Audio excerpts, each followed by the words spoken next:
Good evening and welcome. देश के सबसे बड़े नेटवर्क पर आपके साथ मैं हूं मीना शर्मा। खबर वो नहीं है जो बताई जा रही है, खबर वो है जो छुपाई जा रही है। अगर हम ऐसा कहते हैं तो इसकी वजह भी साफ है। हर दिन ऐसी खबरें सामने आती हैं जिनके पीछे की सच हमें आपके सामने लाना पड़ता है। लगातार कोशिशें करती हैं हमारे रिपोर्टर्स की फौज, इसके लिए लगातार जुटी रहती है। लेकिन एक सर्जिकल स्ट्राइक जिसके लिए भारतीय सेना ने तैयारी की, उसने पाकिस्तान की मानो कमर सी तोड़ दी है। पाकिस्तान सरकार आज दिन भर जवाब तलाशती रही कि क्या किया जाए, तो हाथ मलती रही पाकिस्तान की सेना और हाथ मलने को मजबूर हुआ बिहार का एक साहिब भी। जी हां, लगातार जिस तरह से नीतीश सरकार की नींद उड़ाए हुए थे शहाबुद्दीन, आज सुप्रीम कोर्ट ने एक बार साफ कर दिया है फिर से कि जेल की सलाखों के पीछे जगह है सिर्फ अपराधियों की और वापस जाना होगा। लेकिन सुप्रीम कोर्ट के साथ साथ नीतीश सरकार के लिए परेशानी का सबब बना है हाईकोर्ट का एक फैसला, जिसमें शराबबंदी कानून को चुनौती दी गई है। इसके अलावा देश के दूसरे हिस्सों की कौन सी खबरें हैं ये भी आपको बताते हैं, लेकिन शुरुआत करते हैं इस वक्त की बड़ी खबरों से। तो एक तरफ हिंदुस्तान में विपक्ष से लेकर सरकार के तमाम जो पक्ष हैं उनकी तरफ से न सिर्फ बल्कि बॉलीवुड की तरफ से भी आज सेना की सरकार की तारीफ की गई। लगातार ये तारीफ का सिलसिला पिछले 48 घंटे से अगर हम कहें बना हुआ है। लेकिन पाकिस्तान सरकार की परेशानी भी कम नहीं हो रही है। गीदड़ भभकी देने का सिलसिला भारत को जारी है पाकिस्तान की तरफ से, लेकिन भारत ने साफ कर दिया है तीनों सेनाएं सतर्क हैं और तैयार हैं, लेकिन पाकिस्तान अपनी हद में रहे।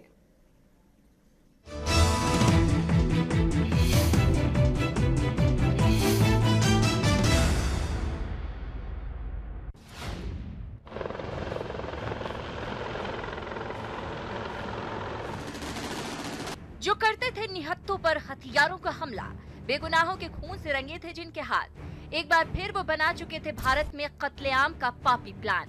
लेकिन इंडियन आर्मी की चौकसी ने फेर दिया उनकी नापाक मंसूबों पर पानी और ले लिया उरी में 18 जांबाजों की शहादत का बदला। आतंकियों और उनकी आकाओं को दे दिया उन्हीं की जुबान में जवाब, तोड़ दी पाकिस्तानी फौज और ISI की अकड़, खत्म कर दी पाकिस्तानी हुक्मरानों की हेकड़ी और हर हिंदुस्तानी को दे दिया जीत के जश्न का मौका। आधी रात को जब दुनिया सो रही थी, हमारे वीर जांबाजों ने देश की सबसे बड़ी हसरत पूरी कर दी। 1971 के बाद पहली बार भारतीय सेना ने LOC लांघी और 3 किलोमीटर घुसकर आतंकियों का काम तमाम कर दिया। रात 12:30 बजे से लेकर 4:30 बजे तक 4 घंटे के भीतर चुन चुन कर आतंकियों का अंत कर दिया जो भारत में हमले की साजिश रच रहे थे। सर्जिकल ऑपरेशन के दौरान पैरा कमांडोज ने दहशतगर्दों के 7 ठिकानों को भी नेस्त नाबूद कर दिया। पौ फटने से पहले हमारे जांबाज अपने कैंप लौट आए, बिल्कुल महफूज, बिना किसी खरोंच के। ये सभी कमांडोज ध्रुव हेलीकॉप्टर से LOC पहुंचे थे और फिर रेंग कर 3 किलोमीटर अंदर तक गए थे। सूत्रों की माने तो 6 बिहार और 10 डोगरा बटालियन के घातक कमांडो ने इस सर्जिकल स्ट्राइक को अंजाम दिया, जिन दोनों बटालियनों को उरी हमले में निशाना बनाया गया था। पूरे ऑपरेशन को रक्षा मंत्री मनोहर पर्रिकर, अजीत डोभाल, सेना प्रमुख दलबीर सिंह और DGMO रणबीर सिंह खुद मॉनिटर कर रहे थे। खुद प्रधानमंत्री मोदी भी इस ऑपरेशन पर पैनी नजर बनाए हुए थे। पैरा कमांडोज के इस पराक्रम से देशवासियों की बाछें खिल गई, शहीदों की परिजनों का कलेजा ठंडा हुआ और दुश्मनों के खिलाफ मोर्चे पर डटे सुरक्षा बल भी झूम उठे। सर्जिकल स्ट्राइक के बाद सोनिया और राहुल ने सरकार के फैसले की सराहना की, तो दूसरे विपक्षी नेता भी सरकार के साथ मुस्तैदी के साथ खड़े हो गए। हर किसी ने हमारे जांबाज सैनिकों के हौसले को सलाम किया। लेकिन हिंदुस्तान का ये हमला पाकिस्तानी हुक्मरानों को हजम नहीं हुआ। पाक हुक्मरानों ने भारत को गीदड़ भभकी दी, तो वहीं पाक सेना और ISI ने सर्जिकल स्ट्राइक को ही खारिज कर दिया। पाक सेना के प्रवक्ता के मुताबिक भारत ने सीज फायर का उल्लंघन किया, जिसमें पाकिस्तान के 2 सैनिक शहीद हुए। लेकिन सरहद के भीतर घुसकर सर्जिकल हमले की बात पूरी अफवाह है। एक तरफ जहां पाकिस्तान सर्जिकल स्ट्राइक से जुड़े सबूतों को मिटाने में जुटा है, तो वहीं दूसरी तरफ वो भारत से इसका सबूत मांग रहा है। लेकिन भारत ने साफ कर दिया है कि वो इससे जुड़े सबूत तब तक सार्वजनिक नहीं करेगा जब तक ऐसा करना लाजमी हो जाए। पूरा देश जब भारतीय सेना की बहादुरी का गौरवगान कर रहा था, इसी बीच एक खबर ने भारत को मनोवैज्ञानिक झटका दे दिया। बदकिस्मती से एक भारतीय सैनिक अनजाने में LOC लांघ गए और पाकिस्तान ने उन्हें हिरासत में ले लिया। 37 राष्ट्रीय राइफल के सैनिक का नाम चंदू बाबूलाल चौहान है, जिनकी रिहाई के लिए भारत सरकार की कोशिशें जारी है। गृह मंत्री राजनाथ सिंह के मुताबिक नई दिल्ली औपचारिक रूप से इस मुद्दे को इस्लामाबाद के समक्ष उठाएगा और सैनिक की रिहाई की मांग करेगा। भारत का कहना है कि चंदू बाबूलाल चौहान सर्जिकल ऑपरेशन का हिस्सा नहीं थे, लेकिन झूठ की खेती करने वाला पाकिस्तान इसे मानने को राजी नहीं है। गुरुवार को पाक सेना ने एक जवान को कब्जे में लेने के साथ ही 8 भारतीय जवानों को मार गिराने का दावा किया, तो वहीं पाक पीएम ने संसद का आपातकालीन सत्र बुला लिया।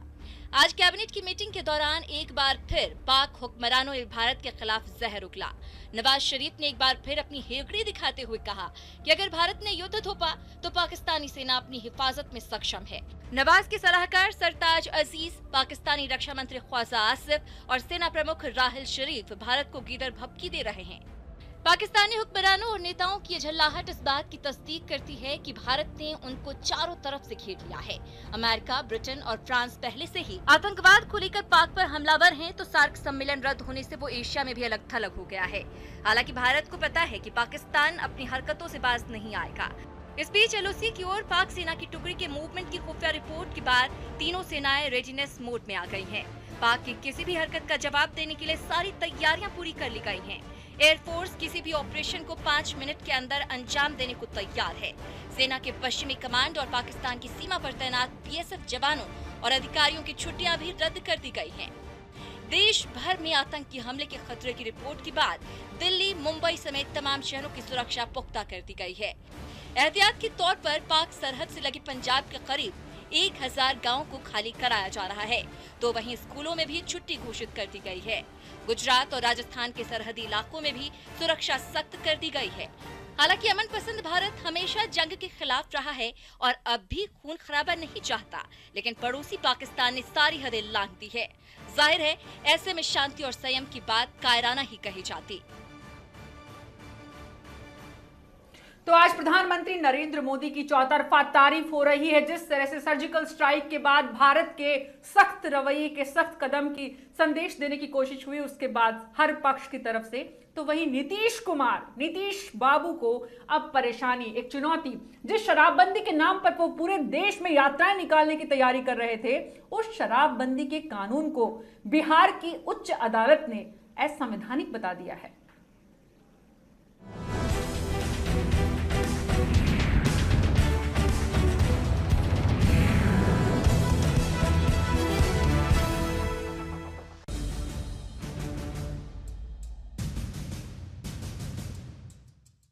नशे की लत से तबाह हो रहे बिहार को बचाने के लिए नीतीश ने जिस शराबबंदी को जन आंदोलन में तब्दील कर दिया, 6 महीने के भीतर ही हाईकोर्ट ने उस पर हथौड़ा जड़ दिया है। पटना हाईकोर्ट ने शराबबंदी कानून को असंवैधानिक बताते हुए इसे रद्द कर दिया है। हाईकोर्ट ने फैसले में कहा, सरकार ने जो नोटिफिकेशन जारी किया था वो संविधान के दायरे में नहीं आता, इसे जबरन लागू नहीं किया जा सकता। ऐसा नहीं है कि 5 अप्रैल को जारी हुए नोटिफिकेशन के रद्द हो जाने के बाद बिहार में शराब की बरसात होगी, बल्कि 2 दिन बाद यानी 2 अक्टूबर से इसकी जगह दूसरा कानून लगेगा। इस नए कानून में भी शराब पीने, बेचने या रखने पर कड़ी सजा की बात कही गई है। मतलब नीतीश की मंशा साफ है, सूबे में शराब की बहार नहीं आने दी जाएगी, चाहे जितनी मुश्किलों का सामना करना पड़े। सरकार नोटिफिकेशन के रद्द किए जाने को चुनौती देने की भी तैयारी में है। जो न्याय संगत और विधि सम्मत जो कार्रवाई होती है वो सरकार करेगी। शराबबंदी पर कोर्ट की चोट के चलते विपक्ष की बाँछें खिल गई हैं। भाजपा हो या लोजपा, पूरा विरोधी खेमा नीतीश की नीयत पर ही सवाल उठा रहा है। लोगों ने शुरू में कहा था कि ये कानून टिकने वाला है नहीं, और हाईकोर्ट ने सही निर्णय लिया। जाहिर है विपक्ष भला मौका क्यों चूकेगा, लेकिन सवाल ये है कि आखिर वो कौन सी वजह थी जिसके चलते कोर्ट ने शराबबंदी एक्ट को असंवैधानिक बता दिया। आइए जानते हैं कि क्यों सुशासन बाबू का ड्रीम प्रोजेक्ट अदालत में हार गया। वजह नंबर 1, शराब मिलने पर पूरे परिवार को जेल भेजने का प्रावधान। वजह नंबर 2, उत्पाद अधिनियम की धारा में बदलाव कर एक्ट बनाना। वजह नंबर 3, कानून के उल्लंघन पर सामूहिक जुर्माने का प्रावधान। वजह नंबर 4, एक्ट के वायलेशन पर उम्र कैद की सजा का प्रावधान। मयकशों को नीतीश की शराबबंदी कभी नहीं सुहाई और वो हर वक्त इसकी तोड़ खोजने में जुटे थे। जाहिर है अदालती आदेश से विपक्ष के साथ शराबियों की भी बल्ले बल्ले हो गई है। लेकिन जिन घरों की खुशियों में शराब ने आग लगाई थी, जिनके आशियानों में शराबबंदी से नया सूरज उगा था, उन्हें कोर्ट के फैसले से बड़ा झटका लगा है। रोज रोज की मारपीट और शराब के चलते घरेलू हिंसा की शिकार महिलाएं मायूस हो गईं।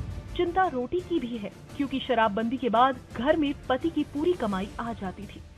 अब फिर दाल रोटी के पैसे मैखानों में जाएंगे। पिछले चुनाव में शराबबंदी नीतीश का सबसे बड़ा नारा था। महिलाओं ने दिल खोलकर महागठबंधन को वोट दिया और सरकार बनते ही नीतीश ने अपना वादा भी निभा दिया। समाज में भी शराबबंदी को जबरदस्त रिस्पॉन्स मिला, लाखों महिलाओं की दुआएं मिली, लेकिन कोर्ट की एक चोट ने इनके चेहरे मुरझा दिए हैं। हालांकि सुशासन बाबू भी धुन के पक्के हैं और 2 दिन बाद ही नए कानून से मयकशों की खुशियां काफूर हो जाएंगी। देश की बात के लिए ईटीवी नेटवर्क। तो नीतीश बाबू का अगला कदम क्या होगा ये देखना होगा, लेकिन बिहार में शराबबंदी को जिस तरह से लागू करने के बाद पूरे देश में सराहना लेने की कोशिश की, पूरे देश में एक आंदोलन बनाने की कोशिश की, पूरे देश में इसको लेकर यात्राएं निकालने की कोशिश की, वो आने वाले दिनों में अब शायद न निकाल पाए, क्योंकि असंवैधानिक कहना अदालत की तरफ से, राज्य की उच्च अदालत की तरफ से अपने आप में बेहद सोचने लायक बात है। बहरहाल हमें यहाँ पर एक छोटा सा ब्रेक लेना होगा और उसके बाद चर्चा करेंगे देश में, बिहार में अपराधियों पर लगाने की कोशिश सुप्रीम अदालत की तरफ से जो हुई है उस पर।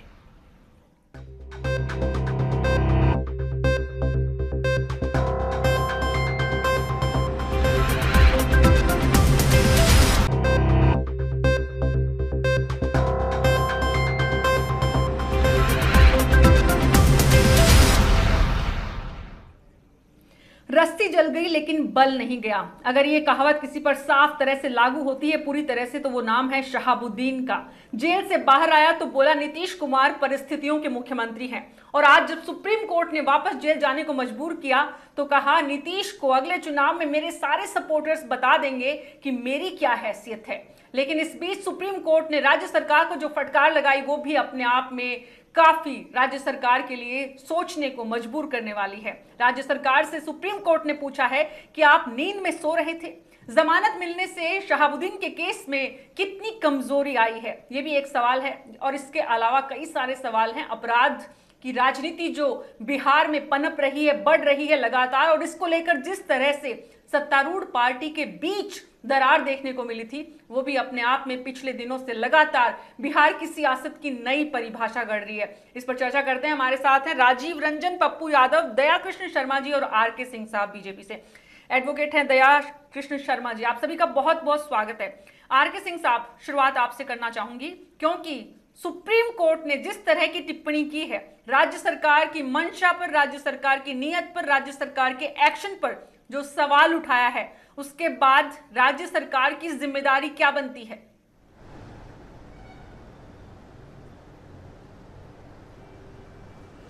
आज सुप्रीम कोर्ट ने राज्य सरकार को इस लहजे में क्रिटिसाइज किया है, जो कि बहुत ही गंभीर मामला है। राज्य सरकार को चिंतित होनी चाहिए और अपने तंत्र की ओर देखना चाहिए। राज्य सरकार की अब जिम्मेदारी बनती है कि जल्द से जल्द जितने केसेस, जितने मामले हैं शहाबुद्दीन के खिलाफ, उस सब में ट्रायल जल्दी से जल्दी शुरू करावे, सुनिश्चित करें कि गवाह पेश हो, सुनिश्चित करें कि गवाह को सिक्योरिटी हो।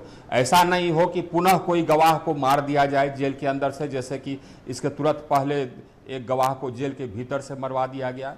ये सुनिश्चित करें, ये सब आवश्यकता है राज्य सरकार की ओर से कार्रवाई करने की, ताकि न्यायिक प्रक्रिया निर्बाध रूप से ये पूर्णता तक, ये कंप्लीशन तक लाया जा सके। जी राजीव रंजन साहब, कैसे पुख्ता करेगी सरकार इस बात को कि ये जो सवाल उठाए हैं यहाँ पर आर.के. सिंह साहब ने, ये सिर्फ आर.के. सिंह साहब के बीजेपी के सवाल नहीं है, पूरी न्यायिक प्रक्रिया में विश्वास रखने वाले लोगों के, आम जनता के सवाल हैं। देखिए, राजनीति और अपराध के रिश्ते को लेकर के जो बिहार का जो चिंतन है वो दुनिया के सामने बिहार मॉडल के तौर पर देखा जाता है। यहाँ 75,000 करोड़ लोग स्पीडी ट्रायल के जरिए जेल के सलाखों के पीछे गए, और ऐसे दुर्दांत अपराधी जिनका नाम लेने से भी लोग डरते थे, वैसे लोग भी जेल की सलाखों के पीछे गए।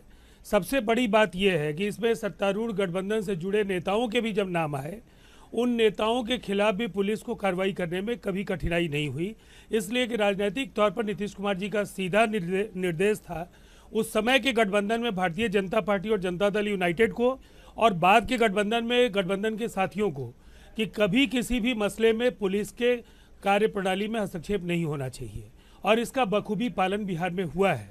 माननीय सर्वोच्च न्यायालय ने जो कुछ कहा है, मैं इतना जरूर कहना चाहूँगा कि सब वो न्याय का सर्वोच्च मंदिर है, और न्यायपालिका के शीर्ष पर अगर कोई बात कही गई है हम सब आदर करते हैं, और ये हमारी परंपरा भी है। सुप्रीम कोर्ट ने कि आप नींद में सो रहे थे क्या, जमानत कैसे मिल गई, तमाम सारे सवाल सुप्रीम कोर्ट ने तल्खी के साथ उठाए हैं। राज्य सरकार अगर सतर्क होती, अगर सही वक्त पर फैसला लेती, लगातार अदालत की तरफ से कहा जा रहा था इस मामले में तेजी बरतने के लिए, इस मामले में सक्रियता बरतने के लिए राज्य सरकार को, लेकिन वहां पर चूक हुई है। आप इस बात को नहीं मानते हैं? कहीं ना कहीं इंटेंशन पर भी सवाल उठ रहा है। लगातार मजबूरी थी महागठबंधन की, लालू प्रसाद यादव की, यही वजह कि आज लगातार लालू प्रसाद यादव की दल की तरफ से भी तमाम नेताओं को जो जोड़ने की कोशिश की, लेकिन कोई इस विषय पे बोलने को तैयार नहीं है, सामने आने को तैयार नहीं है, चुप्पी सन्नाटा है।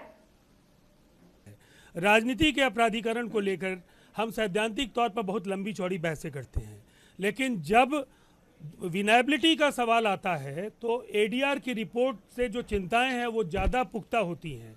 या पार्टी विद डिफरेंस की बात करने वाली भारतीय जनता पार्टी सबसे ज्यादा दागी चरित्र के राजनेताओं को टिकट देने का यहाँ पर ये कह देने से, ये दलील दे देने से, या ये सामने ला देने से तमाम तर्क, क्या आप बच सकते हैं? सवाल ये है। यहाँ पर बीजेपी पर सवाल उठा देने से आपकी गलतियां छुप नहीं जाएंगी, माफ कीजिएगा।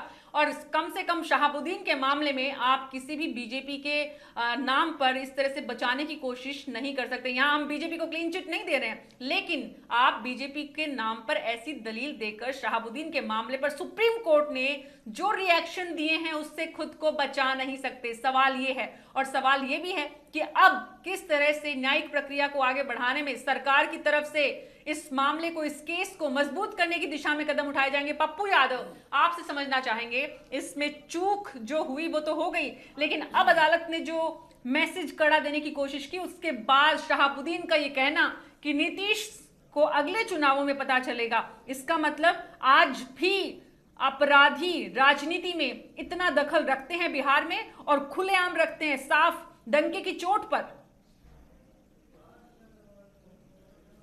देखिए, एक बात मैं बता दूं, नीतीश कुमार जी को कब पता चला कि इनकी सरकार को कि 10 सालों से लगातार जेल के भीतर से शहाबुद्दीन जी क्राइम करवा रहे थे या हत्या करवा रहे थे।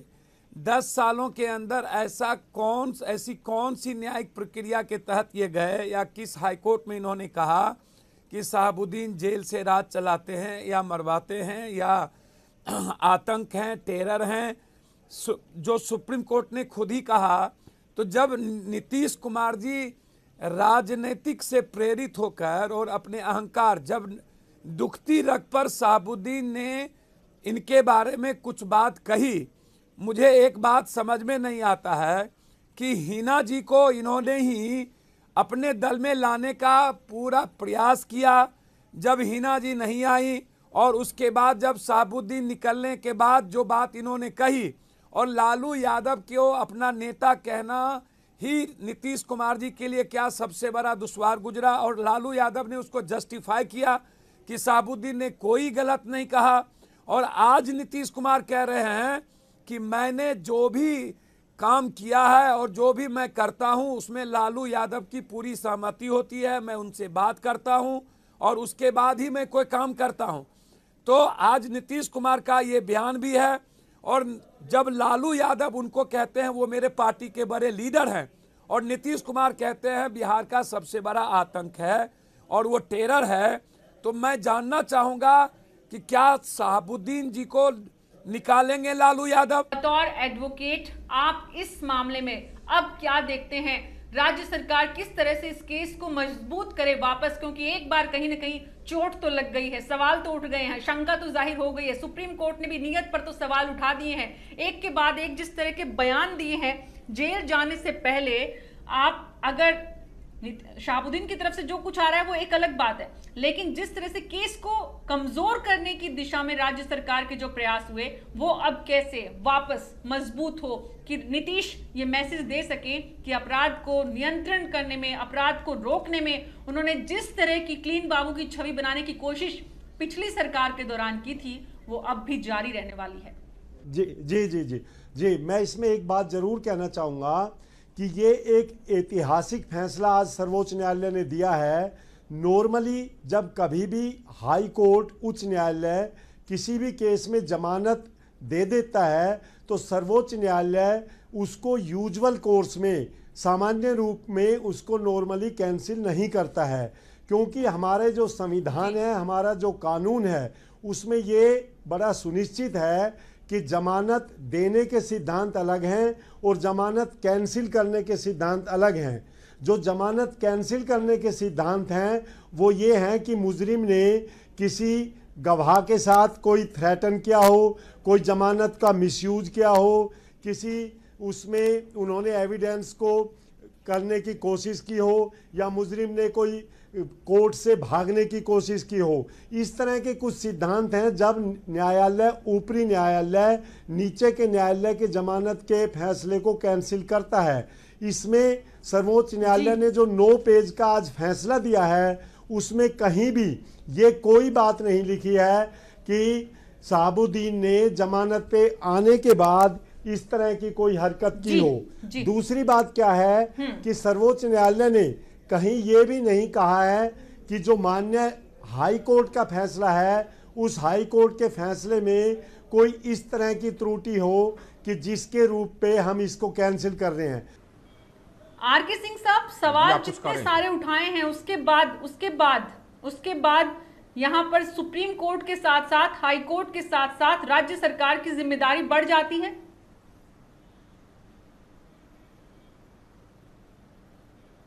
बिल्कुल, देखिए ये जिम्मेवारी प्रोसिक्यूशन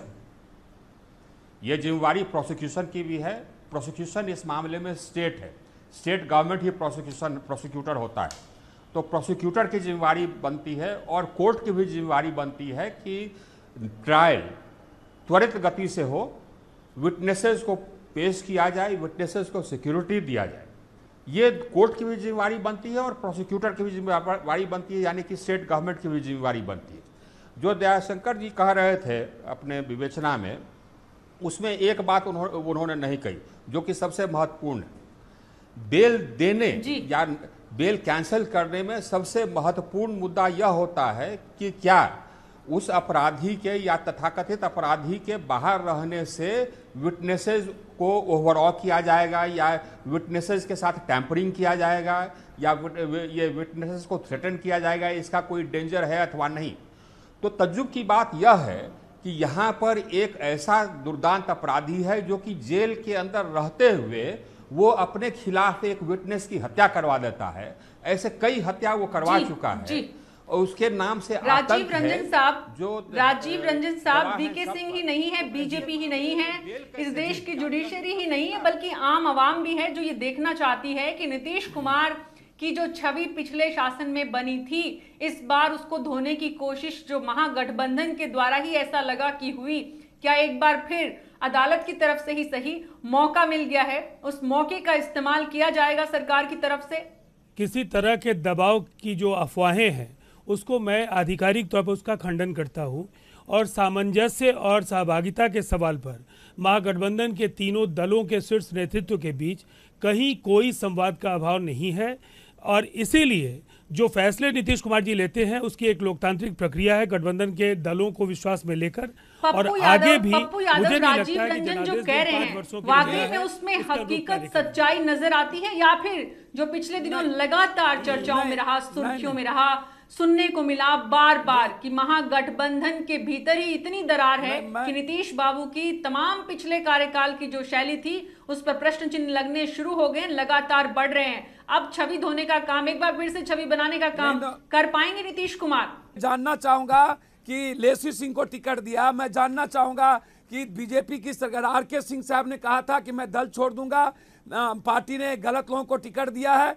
मैं जानना चाहूंगा गिरिराज सिंह, सुशील मोदी, सीपी ठाकुर जी, गोपाल नारायण सिंह, चितरंजन सिंह, अनिल शर्मा, सब पर ब्रह्मेश्वर सिंह जी के बारे में आरोप पूरा सीबीआई दी थी कि इन लोगों ने पैसा पहुंचाने का काम किया। इतने बड़े बड़े नरसंहार हुए, उनके खिलाफ कभी नीतीश कुमार जी सुप्रीम कोर्ट और जगह ये लोग नहीं गए। ब्रह्मेश्वर सिंह के क्या ये लोग, मैं जानना चाहता हूँ शर्मा जी, छोटा सा संक्षेप आपसे रिएक्शन लेना चाहूंगी। हालांकि कार्यक्रम में वक्त नहीं है, लेकिन अब राज्य सरकार की तरफ से जितने प्रयास हो सकते हैं उसके बीच में कौन सी चुनौती है उनके सामने लीगली, जो शहाबुद्दीन के केस को जिस तरह की चुनौती वो दे रहे हैं खुलेआम, उनको एक मौका दे सकती है, उन्हें उनके केस को, राज्य सरकार के केस को कमजोर कर सकती है। शर्मा जी, बहुत संक्षेप में। देखिए, आपने बड़ा अच्छा सवाल किया है। इसमें जो मेन रोल होता है वो प्रोसिक्यूशन एजेंसीज का होता है, और जब तक सारे विटनेसेस लगातार कोर्ट में हाजिर नहीं होंगे, कई बार मैं खुद जज रहा हूं हरियाणा में, मैंने देखा है कि कोर्ट के भरसक प्रयास के बावजूद भी विटनेसेस कोर्ट के सामने नहीं आते हैं, और कोर्ट को बार बार उनके bailable warrant, arrest warrant, notice जारी करने पड़ते हैं। तो मैं उम्मीद करूंगा कि सर्वोच्च न्यायालय के फैसले के बाद वो ट्रायल कोर्ट के सामने सरकार सुनिश्चित करेगी कि सभी गवाह अपने समय पर पहुंचे और कोर्ट द्वारा दी गई तारीख पे पहुंचे। बहुत बहुत शुक्रिया। माफी चाहूंगी, मुझे यहाँ पर कार्यक्रम खत्म करना पड़ेगा। छोटा सा ब्रेक लेंगे। आप सबका बहुत बहुत शुक्रिया, हमारे दर्शकों का भी जो इस कार्यक्रम को लगातार देखते हैं, हमें इतना अच्छा फीडबैक देते हैं। रेटिंग की दुनिया में ईटीवी पर सबसे ज्यादा रेटिंग इस कार्यक्रम को अगर दी है तो हमारे तमाम दर्शकों की तरफ से उनकी वजह से, और उनका बहुत बहुत शुक्रिया। यहाँ पर एक छोटा सा ब्रेक, वापस आएंगे तो आपको मिलवाएंगे देश की एक और बेटी से।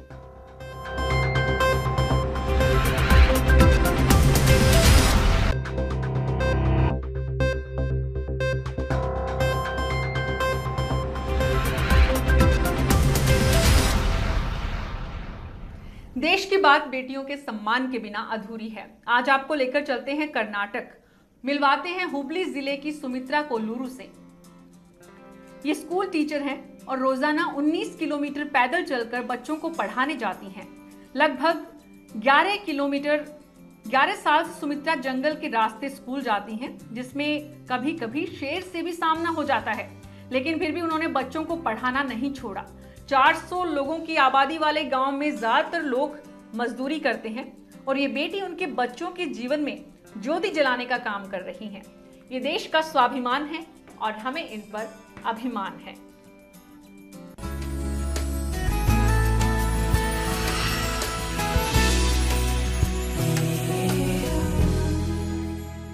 देश की बात में आज मेरे साथ इतना ही। नमस्कार।